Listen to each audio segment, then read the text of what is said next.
ప్రాంతం పెట్టేసి అరే కమ్ములరా చంద్రబాబు నాయుడు, పచ్చిగా మాట్లాడుతున్నాను, కాపులరా చిరంజీవి, రెడ్డులరా జగన్, సిగ్గుందా గాడిదల్లరా?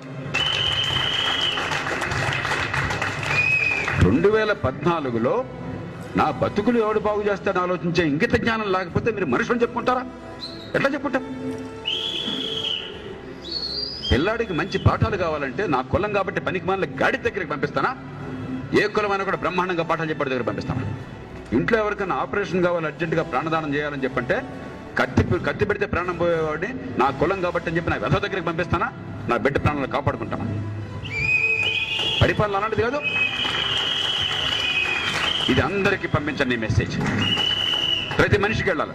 ఈ కులం పిచ్చి, ఈ డబ్బు పిచ్చి, ఈ వర్గం పిచ్చి చావగొడుతుంది సమాజం. నాకు అసహ్యం వేస్తాను. విజయవాడ వెళ్ళి పోటీ చేయమంటే అందుకే తిరస్కరించాను. నా జన్మస్థానం అది. నిజంగా సీమాంధ్ర రాష్ట్రానికి నాలాంటి వాళ్ళు అవసరం ఉంది. ఈవేళ ఇక్కడికంటే అక్కడికి అవసరం ఉన్నది. తిరస్కరించిన కారణం ఏంటంటే ఆ డబ్బుల ఊబిలో మురుక్కోపంలో నేను దిగను, ఆ కులాల పిచ్చిలో నేను కూరుకోనని చెప్పి ఇక్కడ నుంచున్నాను. మీ జనరేషన్ చేంజ్ చేయండి.